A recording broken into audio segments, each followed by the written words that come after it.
Hi, John Kuzma from Endzoneblog.com, and we got a lot of football updates we're going to talk about. There's a whole lot going on around the league right now. First things first, we're going to talk about the Panthers. The Carolina Panthers had decided to re-sign Charles Johnson. Charles Johnson, as most of you know, is one of the Panthers' best defensive ends. He brings a great pass rush for that defense, and he just got a new 2-year contract extension with the team. We're told Charles Johnson had an opportunity to sign with different teams for much more money, but he opted to stay in Carolina on a 2-year, $9.5 million deal. He was a third rounder with the team back in 2007. He put together 67.5 career sacks, and really this is a good move for the Carolina Panthers. They were in the Super Bowl just a couple of years ago. It was because they had, Cam Newton firing on all cylinders on offense, and they had a defense that was outstanding with Luke Kuechly, Josh Norman, and Charles Johnson all leading the charge there. So it's a good move to retain the veteran defensive end. He can help polish some of the younger guys as they develop themselves into successful football players. And it's just good to see the Carolina legend staying with the Panthers in that. Congratulations to Charles Johnson, and we look forward to seeing you on the football field doing what you do best. Moving on, the Colts kept tight end Jack Doyle. Jack Doyle was expected to hit free agency and test the open market. That hasn't happened now. The Colts have struck a 3-year, $19 million deal with Doyle.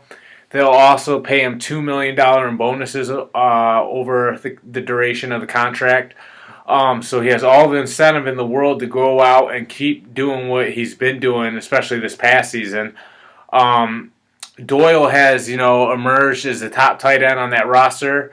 He is second behind T.Y. Hilton in the passing game. Andrew Luck's second most productive receiver, at least this past season. So really, it was essential for the Colts to retain this guy and keep him in Indianapolis. Doyle had 59 receptions for 584 yards last year and 5 touchdowns. That's a solid chunk of the offense. And like I said, behind T.Y. Hilton, really this guy was the guy getting it done for Andrew Luck in that offense. It was a good move for the Colts. They keep an emerging player on their roster. You hate to see a guy that's just starting to peak skip town on you. So give credit to the Colts front office. They said this kid's got a great attitude. He works hard. He's just a first-class human being, and he's a professional too. He approaches the game with a professional attitude. Now that Doyle's off the market, that means Martellus Bennett and Jared Cook are the top 2 tight ends on the market. We'll see what teams make a push for those 2 tight end services. But as for now, Jack Doyle will remain with the Indianapolis Colts. Definitely a win for Indy. Continuing on, Mike Glennon. Most of you have heard that Mike Glennon is being courted by a few teams, most notably the Jets, we've heard, and the Chicago Bears. Well, it looks like Chicago is the front runner in that sweepstakes for Mike Glennon. It's been rumored that Mike Glennon could fetch up to $15 million if he signs with the Bears. I don't know about you, but when I hear that, I immediately think of the Jay Cutler contract. If you're not familiar, the Chicago Bears overpaid big time for Jay Cutler, and then Jay Cutler flopped. And really, the Bears are stuck with that contract, and they're probably going to have to buy out a significant portion of that contract. So, to not even be over that yet, I don't even think Cutler is off the Bears roster yet, and already be in negotiations to landing a very expensive quarterback. It's just more of the same old Bears to me. They messed up with Jay Cutler. They could reach again with Mike Glennon. And really, even though John Fox has that program trending a little bit in the right direction, it's still the same old thing from the Chicago Bears. Reaching on quarterbacks, and this one could blow up in their face too. I mean, there has been some promise to Mike Glennon, though. He has thrown for 30 touchdowns and only 15 interceptions in his career. He has 4,100 passing yards and a passer rating 84.6. He's only 27 years old, so he has plenty of time to come in and be the guy for the Bears for at least 5, 6, 7 years. And he's 6'6", 232 pounds, so he can see over the line better than most quarterbacks in the league. And not a lot of his passes get batted down because his release point is so high, being 6'6". He's been a good quarterback when given the opportunity. If the Bucs didn't draft Jameis Winston, this guy would certainly be at the helm and leading the Buccaneers right now. He's a good player. There is some potential there. I don't know if he's worth $15 million a season, but hey, the Chicago Bears need something, and maybe they believe that this guy really can be their savior. I feel like maybe they're going to get the Houston Texans treatment, and he's going to be a little bit like Brock Osweiler was. But, I mean, you'd have to argue that Glennon was a little bit more successful than Osweiler has been. Similar player. They're both tall quarterbacks. I think Glennon's a little bit heavier than Osweiler is. But we'll see if Chicago ultimately makes that deal and, how it affects that football team. Give them credit for trying to make a splash. I just don't know if Glennon is worth that particular value. Moving on, the New England Patriots have offered a first-round tender to Malcolm Butler. The tender's worth $3.91 million for 2017. Teams can actually attempt to sign Malcolm Butler still, but the Patriots will actually have a chance to match that offer if any teams do make an offer to Malcolm Butler. The other thing is, if a team wants to sign Malcolm Butler, they're also going to have to give the Patriots a first-round pick. So this is just another attempt by Bill Belichick to protect his roster and protect his players. And ultimately, if you do want to pluck Malcolm Butler, you're going to be shipping a first-round pick to the New England Patriots.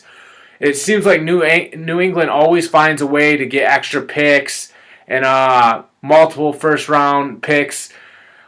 They just have a great approach when it comes to acquiring talent and selling high on players who they know they can get a lot back for and stockpiling draft picks. It's one of the reasons why they have one of the most talented rosters in all the NFL. And it's ultimately why Bill Belichick has been the greatest head coach of all time. And he doesn't get enough credit as a general manager, but he's easily been the best general manager probably of all time too.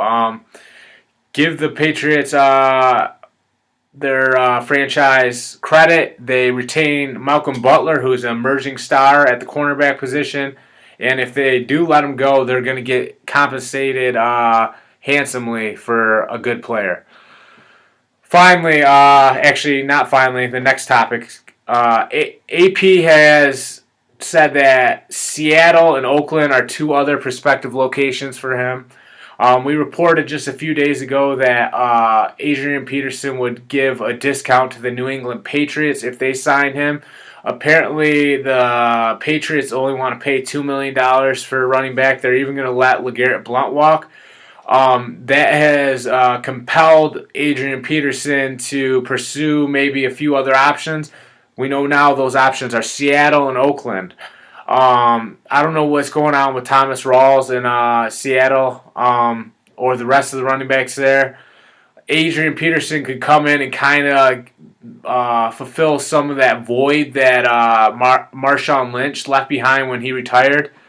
That's if Peterson plays up to his potential too. He's been struggling the last couple of years too. But if he does get up to top form, that would be a huge boost for Pete Carroll and that Seahawks offense. As far as Oakland goes, they're a team that has really hit their stride this past season. Obviously, David Carr is a big factor in that uprising. Add in Adrian Peterson along with Carr would be a great move for the Raiders, especially with them potentially going to Las Vegas too. Peterson could be another star for that franchise to help build hype around the program. they do have their running back Murray from last year, who is a quality player.